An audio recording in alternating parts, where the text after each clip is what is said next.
Hello guys, I am back with yet another lines of battle. Now look at this, I am fighting Alexandre, and before I start playing this game now, just look at our current compositions.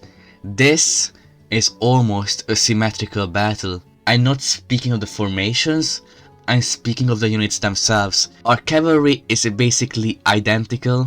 We have the same amount of and same type of artillery and almost the same infantry as well. I believe that my infantry is a bit stronger because of these two guards over here. As a funny note, my build is actually called the quantity build, and so in a way he actually went for a quantity plus build or something, because he has like one more line infantry I believe, but whatever. And also, why I think that I have the better army in this battle. He definitely did win the intimidation battle. Just look at this, he messaged me before the battle saying that It's Vicky! I am your doom! And he even changed his name from Alexander the Great to Alexander the Doom. So yeah, he got me there. But so yeah, now let's take over and look at the deployment itself. Something I noticed over here is how he divided his left flank for his main line, and also how his artilleries were also divided.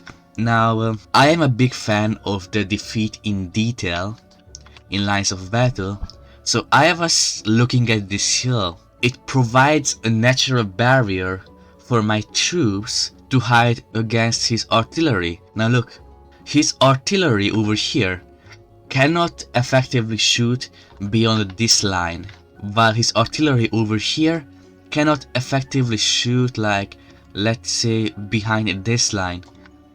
So if I move my artilleries right over here on this part, I could outmatch his artillery on the left 2-1 without his right artillery to be involved in the engagement. And the same applies to my infantry. I can just put my infantry like somewhere over here, and it would be too far away from his artillery to deal any damage to them.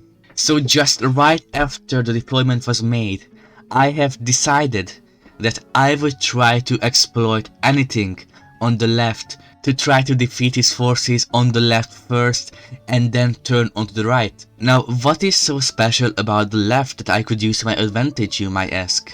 As you can see, right in between our forces lies something right here, a village.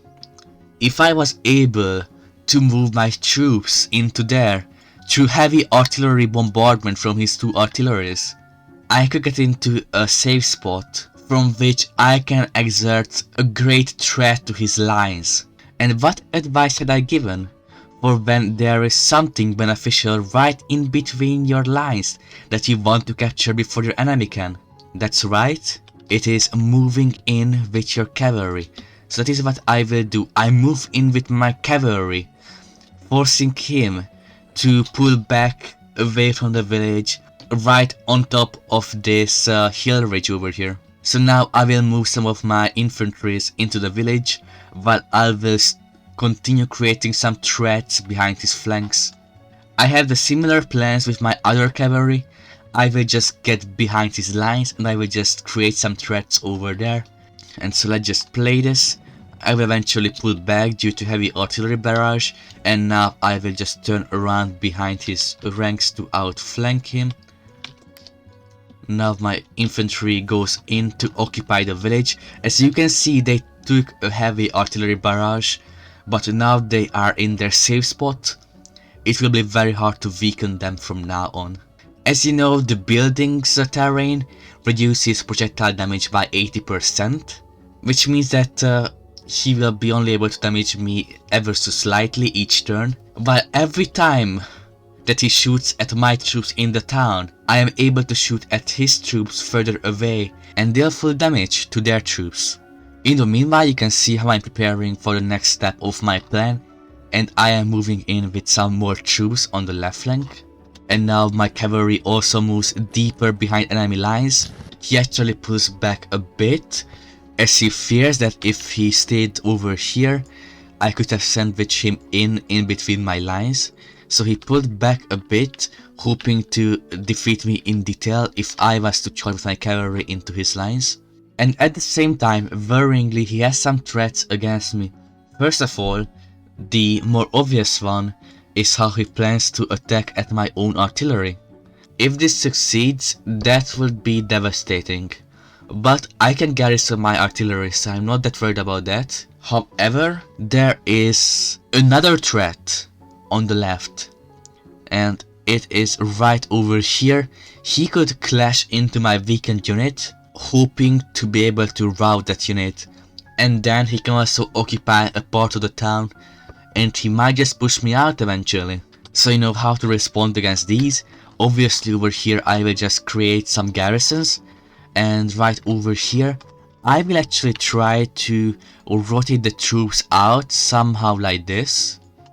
The only concern is that they might get stuck on the hitbox of this troop or the hitbox of like each other. And I also might be just too slow, because if he gets here in time, I cannot do anything about that. So let's just see how this plays out over here. He does make a charge on me, but I managed to rotate just in time. And now his cavalry in a very bad position. On the far left, I actually dispatched one of my cavalries. I have made the conclusion that I don't really need 3 cavalries behind his ranks. 2 is also enough. And so I dispatched one of these cavalries to create a second theater of threat right over here.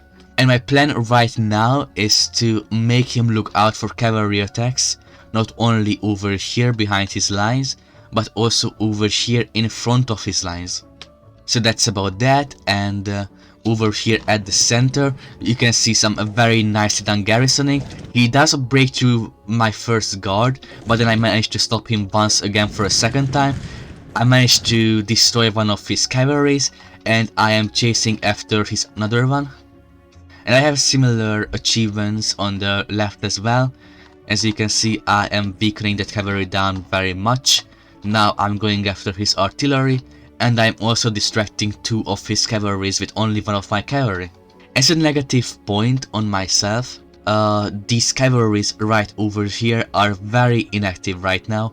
Well, of course I'm going to move them into some more threatening positions, but they will be for a much better use if they were over here right now.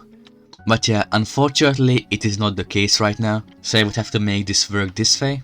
And so now let's just look at this part of the map. My cavalry gets really close to his artillery, but I get halted just a couple pixels away.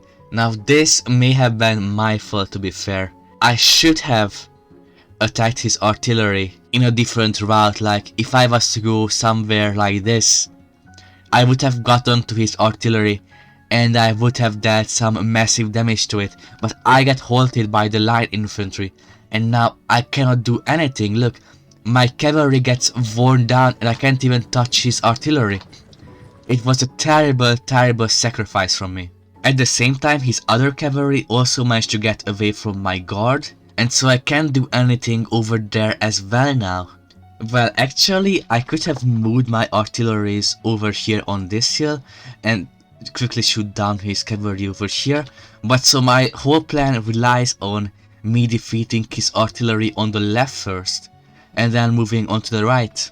So anyway, let's just play this battle further, and over here you can see yet another of my misfortunes. I have made a catastrophic misclick.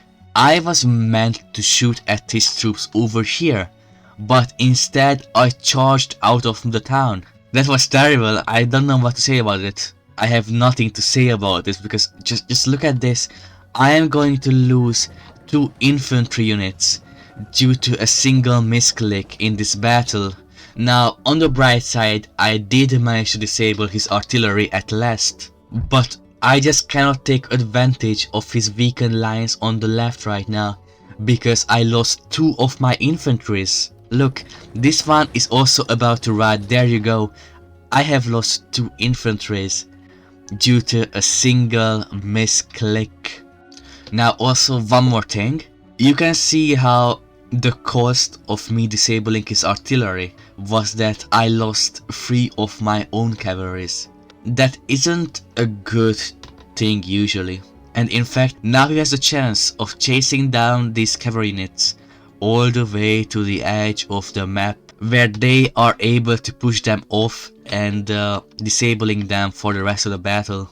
So that's very unfortunate for me. My only way of coping is to attack this cavalry over here to try to slow down his inevitable cavalry advantage. However, later on I will suffer massively from having less cavalry than he does. Now let's just watch the battle. You can see how I'm pulling some more troops on the left, because I still want to take advantage of this position that was created down over here, and to further elevate my cannon advantage. I'm also doing these movements with my hussar over here behind his back ranks to draw away the attention of his artillery. Look, this artillery is now turned backwards, trying to shoot down my cavalry, while he has nothing, absolutely nothing, for this part of the battle, where the whole fate of this battle could lie. However, he actually had a very good plan over here. He looked at my position and he has seen that I only had 6 troops to defend my right flank, whereas he had 9. So now he was considering to do a full out offense on my ranks, but to do that, he would first have to get into position. And as you can see, these 6 units will try to match the 6 units on my right, while his center could rush and crush my artilleries. However, I am not completely blind, and so from this point on, I will actually send my reinforcements into my center to rally a defensive force against his incoming attack. And as you can see, I will now commit to a very aggressive push on the far left, because I want to deal with him on the left and then pull my troops around to deal with him in the center and on the right as well. At the same time, I just use my artilleries to shoot at this cavalry and infantry of his own without hitting my own cavalry, to hopefully wear them down just enough that I could win this very unfavorable battle. Now let's play the game. You can see how our lines get into formation, and also how I just start dominating on the left. Now he tries to save his unit, but he's too late, and now his units are routing at some parts. I'm having a very great time on the left so far. However, as this battle gets more and more static on the left, you can see how the front line is actually already so far away from my artilleries that they have no impact on the engagement. And also, he now has a quantity advantage over here. I am outnumbered. If I was to keep pushing, he would eventually overwhelm me, and so I will just pull back with my troops. At the same time, I'm looking at another plan to win this battle.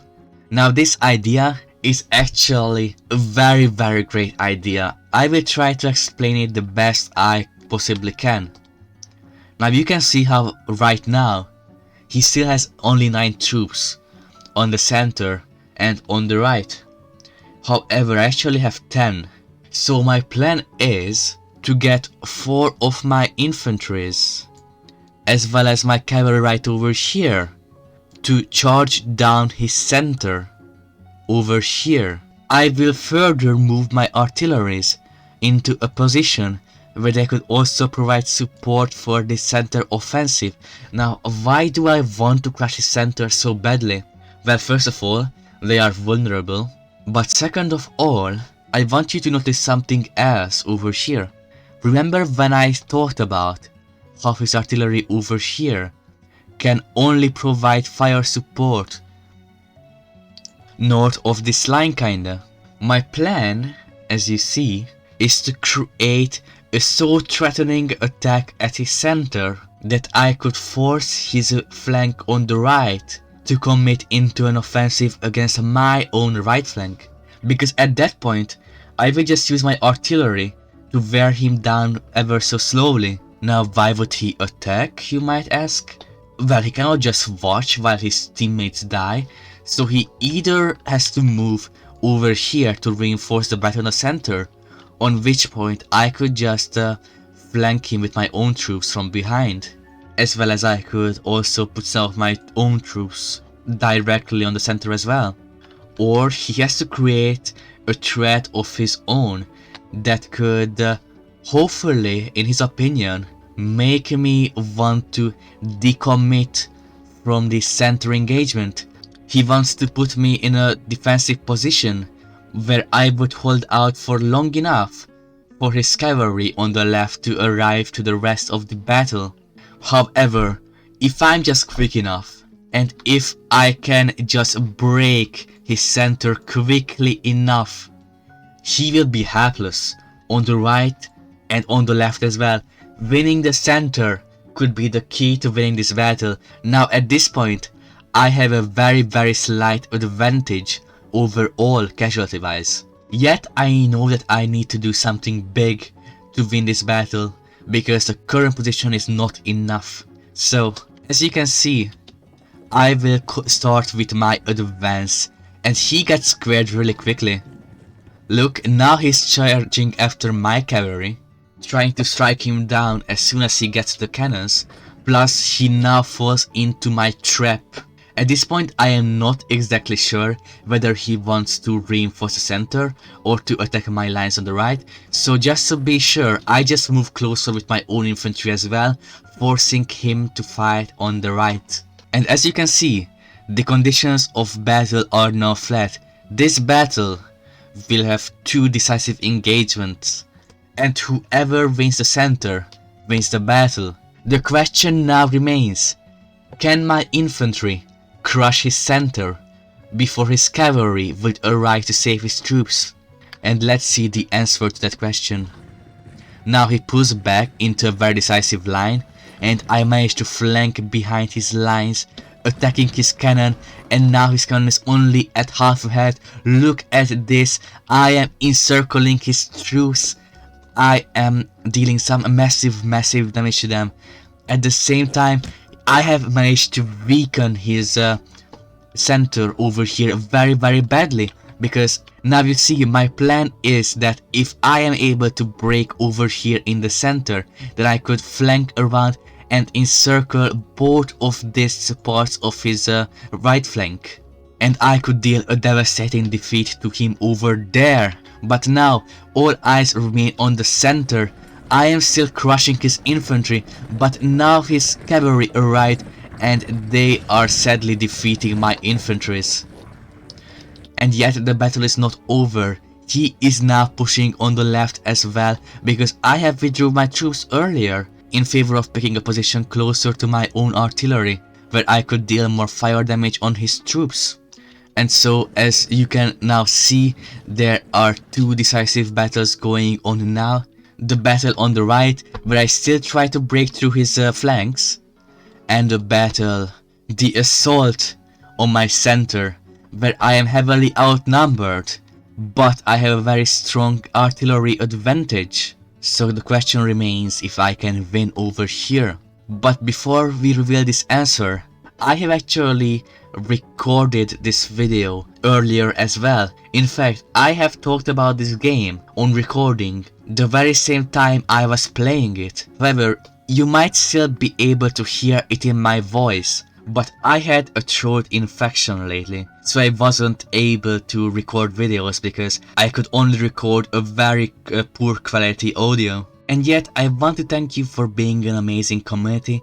Some of your comments are really heartwarming, and now we are really close to 400 subscribers. So if you like this type of content, feel free to subscribe, and maybe even join my Lines of Battle tournament in the pinned comment, where you could fight in brackets with players that have similar elo to you, so that you could compete in a fun and fair way against players around your skill level. Now, let's go back to this battle and let's see the last stand of blue. If I'm able to hold his advance, I can still force a tie in this game. I haven't lost all hopes yet. Look at this. I am breaking through some of his troops on the right now, and I am dealing a massive canister damage on his troops on the left. And so look at this, I am still very much not done. However, his cavalry is once again able to outmaneuver me, and I just do not have enough troops to fully protect my cannons. And so, at last my final line falls apart as well, and I had resigned in a couple turns. Now, this was one of my most fun games ever in Lines of Battle, and it's actually very crazy how close I got to winning this battle, because as you remember, I would have crushed his center if I was able to contest his cavalry over there. But you know, he had some more cavalry. I mismanaged the cavalry earlier in the game, and that struck back in the most decisive moment of this fight. And so I believe that we both played really great. However, he does have some more aero than I do, so plus he has been taught by ECU for a very long time. Although to be fair, my actual aero is probably a bit higher than this. I just haven't been playing enough public games yet to fully get to my limit. As you can see, while I was sick and playing a bunch of games, I have won all of them, except for the private game against Alexandre. So yeah, let me know what kind of content would you like to see next, and check out my tournament in the pinned comment.